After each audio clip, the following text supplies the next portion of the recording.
Dia Mundial do Transtorno Bipolar. Agora nós estamos no bloco 3. Nós seguimos com a programação desse Dia Mundial do Transtorno Bipolar, dia 30 de março, data em que nasceu o pintor Vicente Van Gogh, que foi diagnosticado com transtorno bipolar após a sua morte. Então, para quem chegou agora nesse bloco, nós somos o GRUDA, Programa de Transtornos Afetivos do Instituto de Psiquiatria do Hospital das Clínicas da Faculdade de Medicina da Universidade de São Paulo.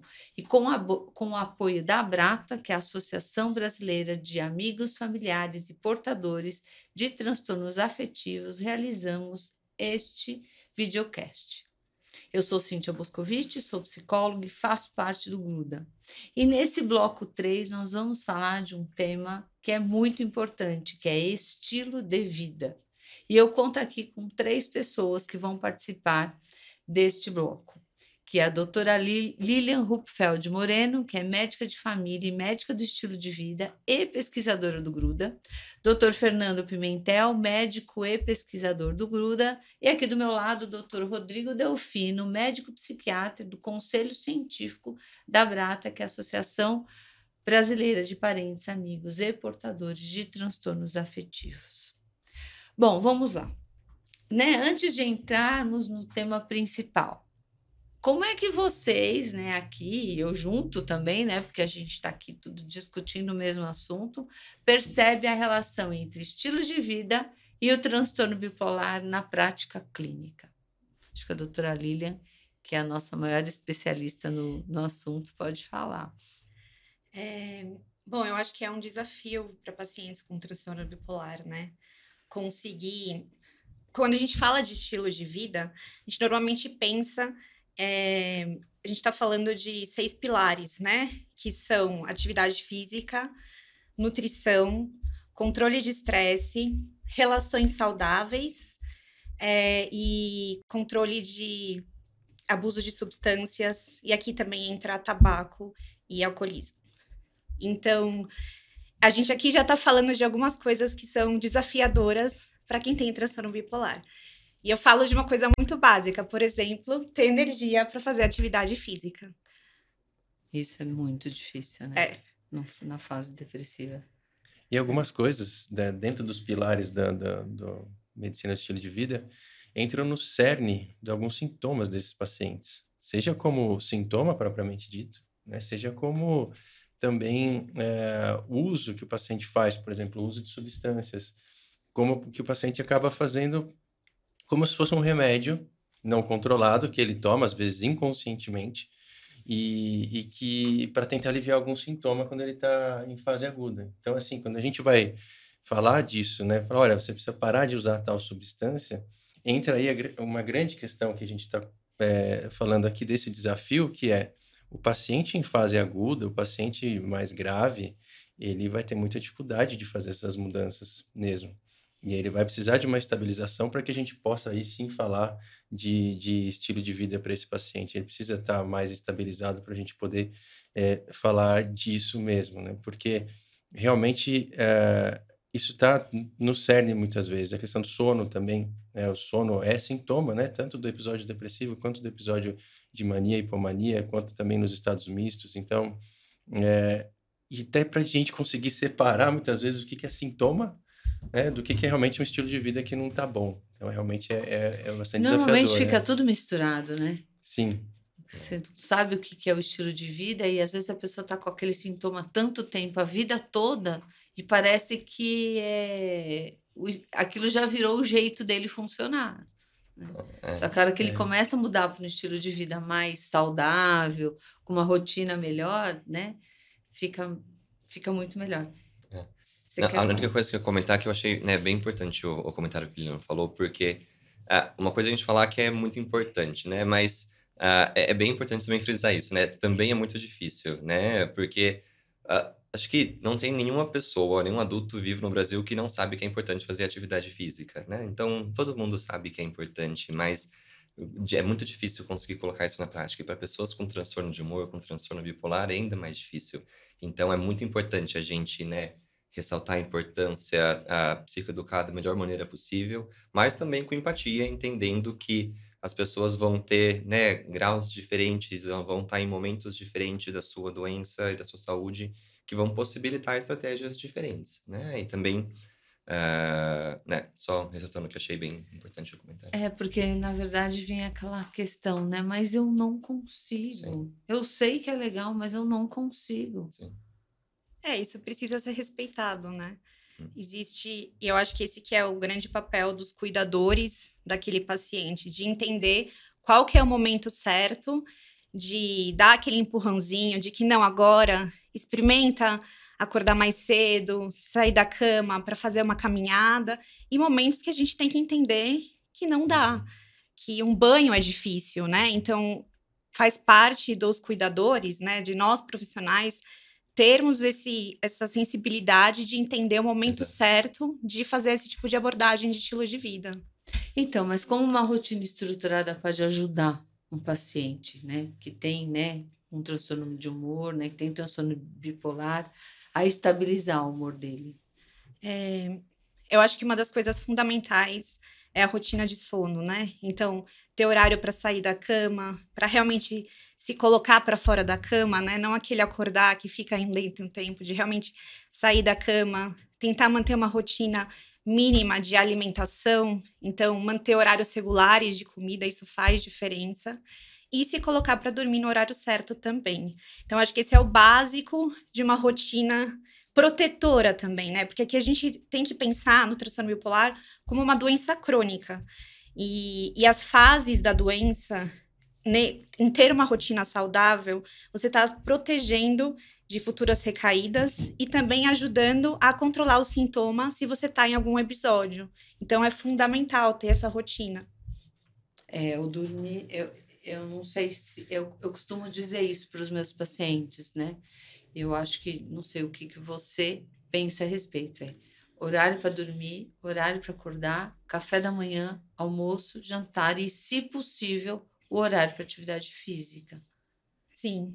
Que aí eu acho que é até ousado demais, né, para alguns pacientes. Para muitos, sair da cama já é um desafio. Já é um desafio, uma coisa Então, de cada vez. conseguir fazer isso já é uma grande conquista. E conseguir se colocar para dormir no horário certo, né? E isso também é um grande desafio, mas isso é muito importante também. O sono, né? A qualidade de sono começa com horários regulares de sono. Por conta do ritmo circadiano, né? Sim. Que, de preferência, manter o mesmo horário para dormir e para acordar, considerando aquilo que a gente está falando, né? Da questão da luz e da exposição à luz, e também da ausência de luz, né? De manhã, exposição à luz, e a ausência de luz à noite, para que tenha, né, a liberação de melatonina natural. Claro que muitas vezes os pacientes até tomam muitas medicações, né? Uhum. Então, isso também interfere no sono. Fernando, falando em alimentação, né? Existe algum alimento que pode ajudar a regular, né, o humor? Infelizmente, ainda nenhum estudo comprovou mesmo algum alimento específico que seja eficaz para estabilizar um paciente, né? Ou mesmo que seja de uma forma complementar às medicações, assim. A gente não tem estudos que comprovam isso. Em alguns estudos, né, embora ainda não estejam em diretrizes para depressão bipolar, o ômega 3 aparece assim, mas como uma reposição, mas ainda assim com nível baixo de evidência. Isso quer dizer que são estudos que foram feitos com poucos pacientes ainda, que precisam ser replicados para que a gente possa realmente afirmar que esse alimento específico ou essa reposição possam ajudar o paciente. O que a gente vale reforçar e frisar de novo, assim, o mais importante questão de qual alimento é fazer as alimentações se alimentar regulares, né, na hora certa. E é muito importante aí um outro ponto, a gente sabe que o transtorno bipolar está relacionado com maiores índices de obesidade, morte prematura por risco cardiovascular, ou seja, infarto, AVC, e isso tudo está relacionado à alimentação também, né? Então, assim, saindo um pouco da questão da estabilização da doença em si, mas do cuidado do paciente ao longo da sua vida e cuidar da saúde como um todo desse paciente, que precisa ser feito. Então, uma alimentação saudável vai ser muito importante para prevenir essas doenças que acontecem mais mesmo no paciente que tem transtorno bipolar. E isso é muito importante e, mais uma vez, a gente volta na questão que é desafiador também muitas vezes. Voltando em sintoma, tem paciente que tem compulsão alimentar como sintoma de ativação no estado misto, no estado na mania, e precisa estabilizar, que não é nem que ele tem uma doença separada, um outro diagnóstico, faz parte da sintomatologia. E é muito difícil falar para esse paciente que está com uma compulsão, falar, olha, come menos, né? Ele não consegue, é impossível. A gente tem que estabilizar com medicações, que é o que tem evidência, e aí isso costuma melhorar bastante. E é difícil, né? É bem difícil também. Manter dieta para qualquer pessoa já é difícil, já é um desafio, né? Mas eu acho que uma coisa muito importante que você falou é a questão do risco cardiovascular, né? Então, pacientes portadores de transtorno bipolar, eles têm um risco aumentado para doenças cardiovasculares. É principalmente um dos fatores de morte prematura para transtorno bipolar, né? Os pacientes infartam mais, têm mais doenças crônicas relacionadas a doenças cardiovasculares. E a alimentação, ela tem uma influência importante nisso. Então, é muito mais importante se alimentar de forma saudável, evitar alimentos ultraprocessados, que também é um desafio hoje em dia, com acesso a fast foods, do que buscar uma dieta milaborante específica para transtorno bipolar. Porque isso provavelmente a gente talvez nem descubra. E nem existe evidência suficiente para corroborar alguma dieta específica. Mas é importante aqui lembrar do básico, de uma alimentação equilibrada, saudável e menos alimentos ultraprocessados. Um comentário também é que essa interação, né, assim, entre o transtorno bipolar e as doenças cardiometabólicas, ela vai nas duas vias, né? Porque, por outro lado, também, quando um paciente ele acaba por, né, hábitos alimentares ruins e maus hábitos de vida, junto com a genética, mas ele desenvolve uma síndrome metabólica, a síndrome metabólica, por sua vez, muitas vezes é um fator de resistência ao tratamento e à estabilização do transtorno bipolar, principalmente por resistência insulínica. E a gente sabe que o tratamento da resistência insulínica vai sensibilizar o paciente a conseguir estabilizar o seu humor, né? Então, né, e isso vai passar, na grande maior parte das vezes, por uma dieta saudável, por uma rotina de atividade física. Então, com certeza, a gente precisa atuar por todas essas vertentes. Então, mas aí você quer falar alguma coisa? Seguindo nessa linha, né, de cuidado, aí, não sei se eu posso chamar de cuidado, você falou da resistência à insulina, né, então a questão do açúcar. Então, como o açúcar, o álcool e a cafeína podem afetar, né,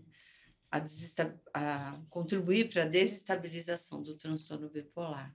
Vocês têm o que falar a respeito, Fernando? Tem um estudo que mostra que a cafeína ela tem uma relação, está associada à desestabilização, a mais difícil estabilização, né? Um estudo que saiu no Bipolar Disorders, que é uma revista importante para transtorno bipolar. E agora, o consumo de álcool e outras substâncias, com certeza, aí sim é um grande vilão do transtorno bipolar. É um desafio para a gente que trata pacientes com transtorno bipolar, conseguir convencer as pessoas que não dá para usar álcool, ou se for usar de uma forma mínima, mas assim, em geral, o paciente que está sintomático, não usar mesmo, né? Não usar álcool, porque realmente gera desestabilização, tanto um consumo agudo, né, de usar em grande quantidade, quanto ficar usando de uma forma mais prolongada, isso gera desestabilização nesses pacientes, e a gente acaba lutando aqui do nosso lado, né, da mesa, né, no consultório, contra uma cultura hoje do álcool. Então, a pessoa vai sair, né, a gente pega um dos pilares do estilo de vida, que é a interação social e tudo mais, e as pessoas falam isso pra gente: como é que eu vou sair sem beber, se vai estar todo mundo bebendo? Eu não tenho, se eu sair sem beber, eu tenho que mudar totalmente meus amigos, eu tenho que mudar completamente e tal. Então, é bastante desafiador o paciente ter essa conscientização, e normalmente quando ele chega nesse ponto, ele já está melhorando, né? Quando ele vai voltar a sair, vai voltar a encontrar pessoas e tal. Mas é difícil conseguir achar esse ponto com esse paciente e falar, olha, que realmente não vai dar, né? Ele vai ter que fazer esse sacrifício em prol de uma estabilização. Então, a gente conversa muito nesse sentido de, quando chega num ponto que o paciente está estabilizado, está com poucos sintomas que sobraram ainda, olha, não dá para beber, mas posso sair? Sim, mas sem beber. E vamos lembrar então como é que você estava. A gente sabe que o álcool pode te trazer de volta para aquele estado que você estava antes. É um fator de risco para isso. Será que vale a pena? Não. Então, prefiro ficar sem o álcool mesmo e a gente vai tentando conversar assim. Mas isso é uma coisa muito importante para todos os pacientes lembrarem disso, né? Quando vão querer voltar a beber ou vão querer usar outro tipo de substância. Poxa, lembra como é que você estava? Lembra como é que estava na fase aguda, aquele sofrimento que estava? Poxa, se é uma coisa que pode te trazer de volta para aquilo, melhor não, né? Melhor Sim. não chegar lá. Mas pegando o gancho nisso que você está falando, né, do álcool, né? E a questão é que as pessoas acabam dormindo, né, usando o álcool como indutor de sono. E realmente ele induz o sono. O problema é que ele interfere nas fases de sono, né? Então faz com que a pessoa acorde com aquela sensação, né, que as pessoas falam de ressaca, mas não necessariamente tem a ver com a ressaca do álcool, tem a ver, às vezes, por não ter entrado, não ter feito todas as fases do sono, então ele acorda com aquela sensação, né, de não ter tido um sono restaurador. Sim. Então a coisa vira uma bola de neve, porque ele tá durante o dia e às vezes ele precisa, né, uma das perguntas que eu ia te fazer em relação à cafeína, né? Então, assim, aí ele acaba precisando usar a cafeína para ficar acordado, e aí ele acaba dormindo mal, e aí usa o álcool de novo para induzir o sono. Então, assim, a tendência do paciente com transtorno bipolar, que já tem dificuldade para dormir, né, ou tem um sono complicado, com dificuldade porque tem uma certa ativação noturna, ele acaba usando as substâncias e não sabe o quanto que essas substâncias pioram o estado de humor dele, Sim. né? São exemplos daquilo que eu falei de usar o álcool, o café mesmo, como remédio. Eles estão se medicando sem chamar disso, né? Mas acaba fazendo esse tipo de uso. Só Isso que é um remédio ruim, um remédio que acaba perpetuando o quadro. Não está tratando a causa mesmo, que quem trata são os estabilizadores de humor. Sim. Ele está usando aí como se fosse... Eu falo para os pacientes que às vezes a gente tem que entrar com alguma medicação acessória, e isso que eles fazem, né, é como se fosse para um quadro infeccioso, uma amidalite que precisa de antibiótico, uma dipirona para tirar a febre. Então eles acabam fazendo isso. Eu uso o álcool para dormir, é um sintomático, é para aliviar aquele sintoma. Mas é um termômetro também que mostra para nós que esse paciente não está bem. E a gente precisa agir também estabilizando melhor esse paciente. Sim, sim. Mas o paciente precisa, isso que você trouxe é muito importante, Cíntia, ter essa consciência do que ele está fazendo, que ele está se medicando de uma forma errada, né? Que ele precisa ir por outro caminho, que é junto com o médico aí para acertar. Ou pelo menos não usar a cafeína no final do dia, né? O álcool, entender que o álcool tentar segurar. Ele faz um efeito muito ruim à noite. É bem difícil trabalhar com isso, né, Lilian? Você percebe isso na sua prática? Sim.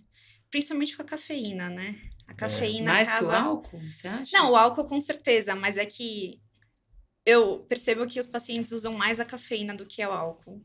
Então, tá no cotidiano do brasileiro, faz parte da rotina do brasileiro tomar o cafezinho. Então, pensando até extrapolando para uma questão social, né? Como o café está presente na nossa cultura. E então vira um hábito. E às vezes eles não se dão conta de que isso está tendo um prejuízo, né? A gente entende normalmente que a bebida alcoólica ela é detratora. Mas a cafeína, muitas vezes, a gente não tem essa percepção real de que ela pode fazer mal, sim, para pacientes com transtorno bipolar.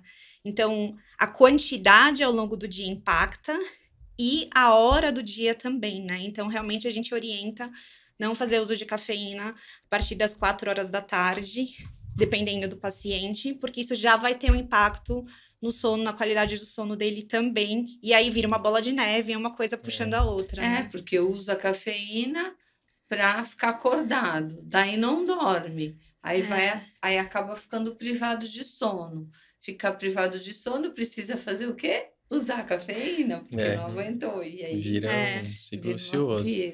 E a gente tem algumas situações na clínica, assim, que a gente vê que as pessoas vão ter muito sono de manhã, né? Por exemplo, às vezes é um efeito colateral de uma medicação que dá sonolência de manhã, às vezes é sintoma depressivo que sobrou.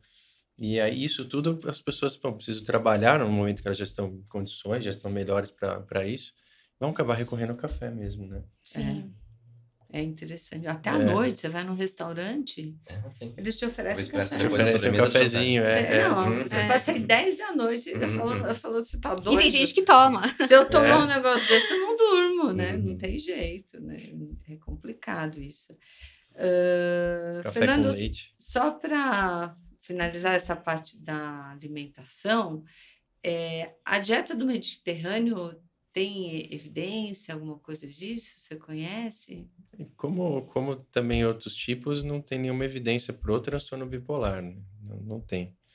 Porque ela é muito falada mesmo dentro, né, da medicina do estilo Você de sabe vida. dizer? Por uma dieta. Assim, já fizeram estudos para transtorno bipolar, mas não se mostrou tão eficaz assim, né? E eu acho que eu queria reforçar aqui que talvez a gente não encontre uma solução na alimentação para doença, para controle de sintomas, entendeu? Mas isso não exclui toda essa questão do risco cardiovascular, da obesidade, que também está muito prevalente no transtorno bipolar. Então, a alimentação, ela é fundamental, uma boa alimentação. Mas sem pensar em uma dieta específica, uma receita que tem que seguir, sabe? É realmente ter um bom senso de uma boa alimentação. E aí, claro que a dieta mediterrânea, ela é uma boa dieta. Então, sim, ela não está contraindicada, mas é que ela não vai ter um efeito nos sintomas do transtorno bipolar. Então, isso precisa ficar muito claro, que até hoje a gente não tem evidência de algum superalimento ou alguma super dieta que impacte nos sintomas do transtorno bipolar. Sabe do contrário, né? Como a cafeína. Isso. Né? E é importante saber que a cafeína não é só no café, né? Coca-Cola, energético. Né? Coca-Cola não, as bebidas à base de cola, os energéticos. Sim. Tem bastante coisa. Mas o que tem exatamente evidência? Atividade física? Atividade física é um ponto importante, assim. E aí a gente vai entrar de novo nessa questão do risco cardiovascular, que eu vou ser insistente nessa conversa. Atividade física, ela é importante para qualquer ser humano. Ponto. Assim, melhora o humor, melhora a qualidade do sono, ela reduz mortalidade em doenças cardiovasculares. Eu poderia ficar aqui só falando de um monte de coisas que a atividade física faz. Mas eu acho que uma das coisas mais importantes para pacientes com transtorno bipolar é que a atividade física praticada de forma regular é mais um aditivo para uma rotina saudável. E tudo que a gente pensa em rotina estruturada para pacientes com transtorno bipolar, isso é uma coisa positiva. E a atividade física traz muito isso, né? Quando a gente fala em prática de exercício ou atividade física, a gente não pensa em uma vez no mês. A gente pensa em uma rotina aí de algumas vezes na semana, alguma coisa assim. Então, isso por si só já é um fator positivo. E aí, pensando também na questão do transtorno bipolar ser uma doença inflamatória. Então, a gente ainda não tem muito claro exatamente a relação da obesidade, por exemplo, com o transtorno bipolar e da relação das doenças cardiovasculares com o transtorno bipolar. A gente não tem o detalhe, mas a gente sabe que existe essa relação. E a atividade física, ela entra na obesidade, ela entra no transtorno bipolar e ela entra nesse risco aumentado de doenças cardiovasculares. Então, na minha opinião, é um dos pilares mais importantes para se seguir. A atividade física. A atividade física, com certeza. E o sono ficaria meio... É verdade, gente, paralelo? é tanta coisa, né? O sono também. É que uma coisa foi pro sono. Você vai puxar a sardinha pro sono, com certeza. Não, o sono também é muito importante. É difícil falar, né? É que aqui eu vou me empolgando, assim. Porque também se a pessoa não dorme bem, ela não tem energia para atividade física, né?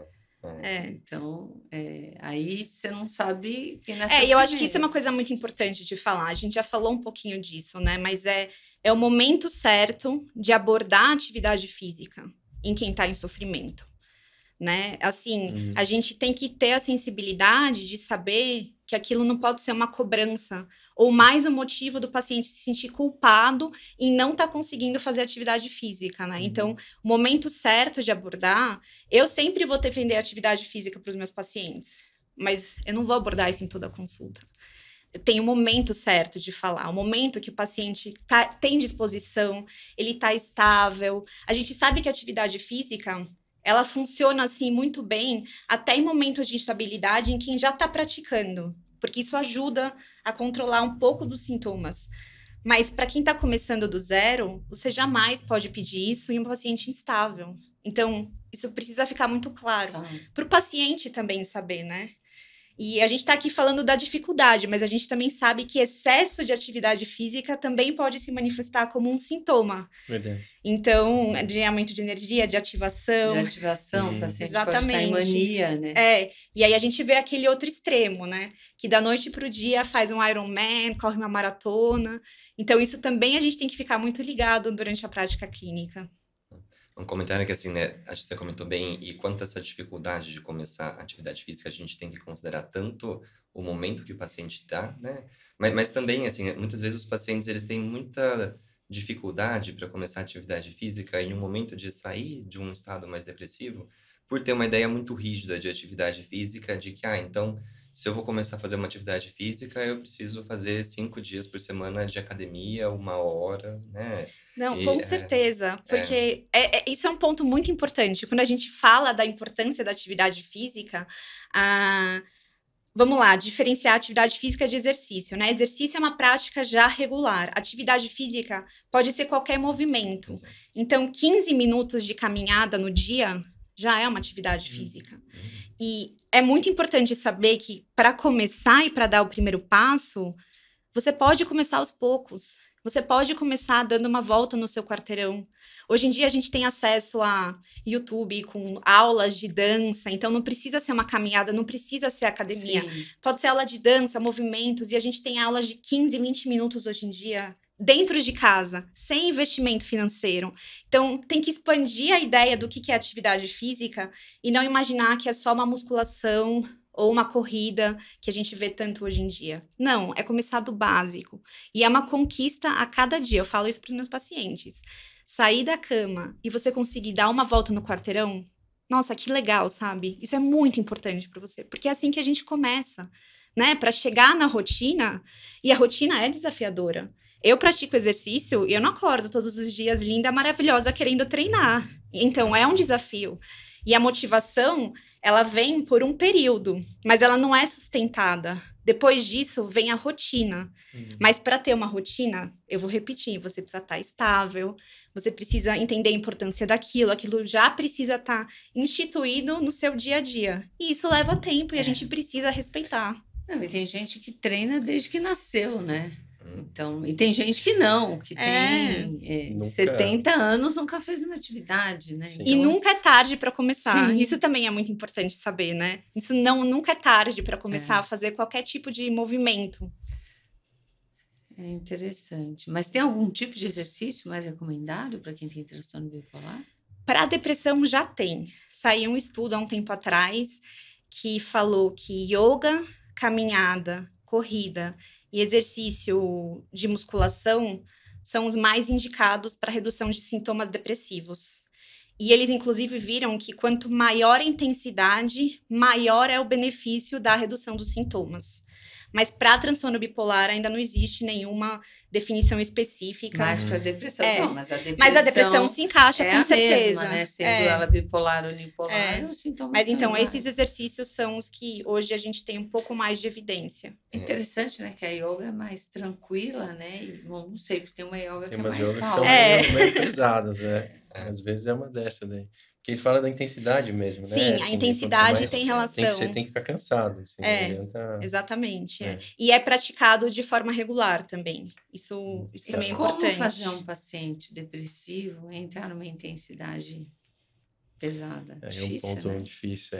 Acho que essa é uma grande questão, né? Essa é a pergunta, às vezes, de 1 milhão. Assim, De 1 milhão, né? É que tem que ser muito individualizado, né? E, inclusive, uma coisa que foi falada da família, né? A família... É muito importante que a família participe nisso, entendendo da doença, mas também tendo contato com os profissionais que estão cuidando desse paciente. porque isso vai ser conversado entre todo mundo, né? A hora que chegar esse ponto aqui, olha, agora o paciente estava lá sem energia nenhuma, zero na cama, não tinha condição de sair da cama.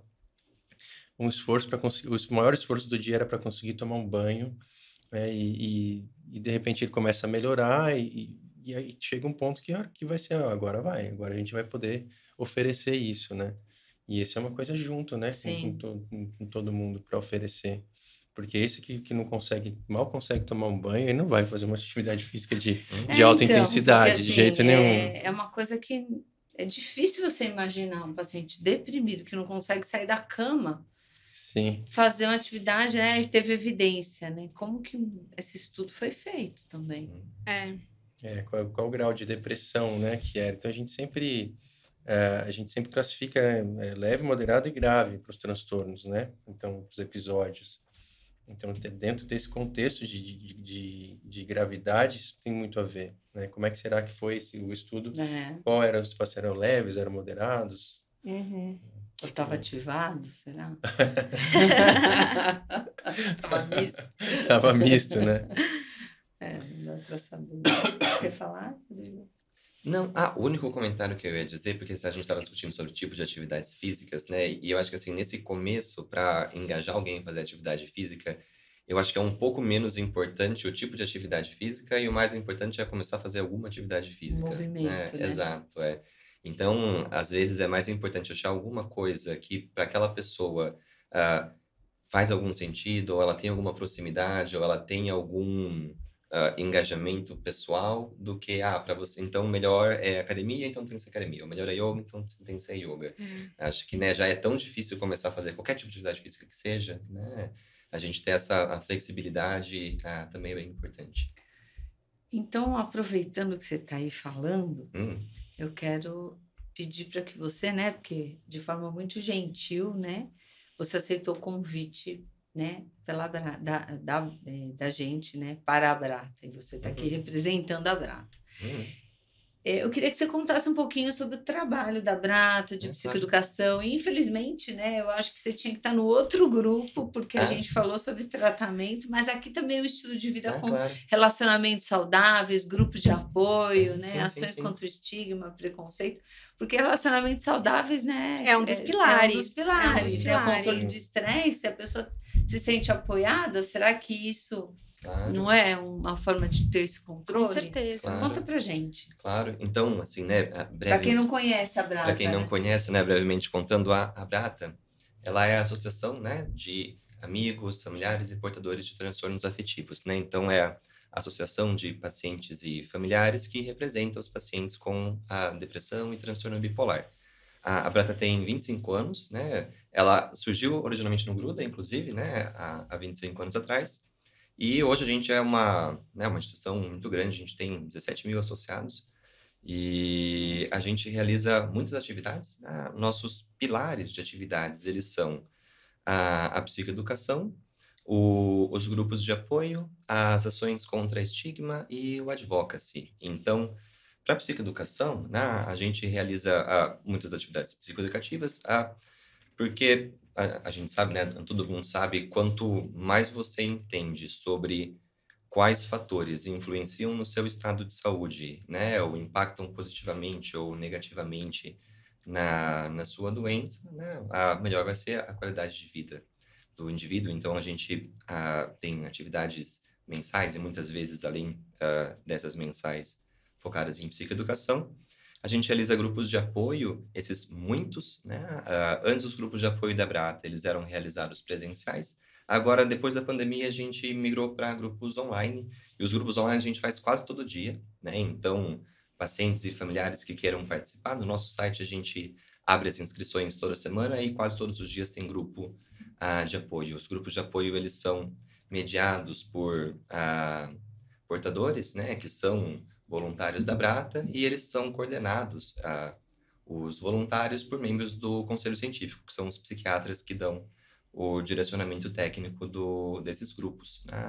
A gente começou em 2022, os grupos online, a gente já fez mais de 1000 grupos. Né? Então, é muito trabalho, né? E é muito legal, é muito gratificante, e é muito útil e é muito valoroso, assim, para os pacientes, porque uma coisa é a gente falar sobre, sei lá, as dificuldades da doença de médico ou de profissional para paciente, né? Outra coisa são pessoas que passam pelas mesmas dificuldades no dia a dia, compartilhando experiências e vivências. Isso é muito enriquecedor, né? E traz um apoio mútuo muito importante. Além disso, a gente também trabalha com advocacy, né? Então, a gente trabalha com estratégias para elaborar, né, e auxiliar que a Câmara de Deputados, vereadores, consigam fazer projetos de lei e políticas públicas voltadas para o interesse da população dentro da saúde mental. E essas são nossas áreas de atuação, né? Pessoas que queiram conhecer mais o nosso trabalho, no site da Brata tem bastante informação. E quem quiser participar desses grupos de apoio, é só pode se entrar no inscrever site, lá? só se inscrever no site, né? Toda semana no próprio site a gente abre os formulários para inscrição. É isso aí. Legal, muito bom. E o que mais que vocês querem falar? Vocês têm mais alguma? A gente ainda tem alguns minutinhos aí para falar. Vocês querem falar alguma coisa além de tudo isso que a gente está falando? Seguir um pouco nessa linha? Estava pensando aqui, Cintia, uma coisa que a gente estava comentando sobre todas essas rotinas importantes para os pacientes, né? E acho que tem 2 pontos importantes da gente falar. Quando a gente falou de gravidade, de tratamento, quando a gente começa o tratamento com o paciente com transtorno bipolar, a gente normalmente recebe um paciente muito agudo, muito doente, né? Muito sofrido, e ele vai melhorando com o tempo. E muitas vezes a gente fala muito de estabilização, né? Uhum. Então, eu imagino que nas outras conversas também, estabilização e tal. Estabilização é quando a gente pensa no paciente sem sintomas, né? O paciente tendo umas oscilações normais do dia a dia e tal. Porque muitas vezes a gente pega o paciente, quando o paciente vai melhorando, ele está muito melhor, ele consegue até ter uma vida produtiva, mas tem sintomas ainda, né? Então, ainda falta um pouquinho. Então, esse é um ponto, e o ponto da estabilização, que eu acho muito importante a gente reforçar a importância dessas práticas que a gente está falando aqui agora. Tem aquele paciente que ainda tem alguns sintomas, então, embora não tenham estudos, mas na prática clínica a gente sabe que isso ajuda muito quando esse paciente, aí sim, ele está em condições de trabalho, está em condições de viver a vida mais bem, mas ainda tem sintomas disso, de ajudar a acabar com isso tudo, de eliminar de vez, né, junto com a medicação. E no paciente em manutenção, que é aquele paciente que está estabilizado, qual que é o grande objetivo aí do tratamento? Evitar que ele volte a ter uma recaída, um novo episódio. E aí sim, essas práticas, né, de rotina, de horário de dormir, de comer bem, de atividade física, elas vão ajudar muito esse paciente a manter essa estabilização, porque o paciente com transtorno bipolar, ele precisa muito dessa rotina, de que a vida, ele traga uma vida estável para ele também, né? Além da estabilização que a medicação trouxe. Então, acho que isso é uma coisa muito importante de reforçar. Para o paciente que está em manutenção, aí sim, a gente pode cobrar mais um pouco dele manter essa rotina aí como um auxílio a mais, além da medicação, para evitar a recaída. Mas eu penso que acho que talvez um dos maiores desafios, acho que a Lilian vai concordar comigo, é botar o paciente para dormir, né? E paciente com transtorno bipolar dorme muito mal. Seja dormindo pouco, porque está em mania, às vezes tem a redução da necessidade de horas de sono, seja dormindo muito, porque está em depressão e às vezes o paciente, né, ou a própria depressão, ela pode também fazer com que tenha insônia ou tenha um sono fragmentado, né, ou dorme muito. Tem paciente que tem um sono, né, de bela adormecida, assim, muitas horas. Então, acho que quando você consegue estabilizar o sono do paciente, você já entrou num passo super importante, que é para começar, né, manter. E aí ele entendeu que se ele dormiu bem, né? Eu tenho paciente que começou a dormir bem e a vida mudou. Fala, não, eu estou bem, agora eu consigo. E aí ele conseguiu entrar numa rotina. E era um paciente, né? Tem um paciente que assim, tem um que agora eu me lembrei, ele era extremamente desregrado, bebia demais, sabe aquele cara super fora, exagerado? E começou a dormir bem, entendeu o significado da rotina e a coisa andou. Parece que o resto entra nos né? trilhos, né? Entrou, Assim, uma coisa parece que faz isso interessante. e vai, Sim, né? sim. O que Bem você isso que a acha, gente vê. Lilian? Não, eu concordo. E a gente sabe, gente, dormir uma noite boa de sono te dá energia para um dia seguinte, melhora a sua cognição. Então, a qualidade do sono é muito importante. E a gente percebe que isso é uma dificuldade com os sintomas do transtorno bipolar. Independente da fase que ele se encontra, Sim. né? Ele pode ter dificuldade de sono na fase depressiva, na fase mista, na fase hipomaníaca, maníaca.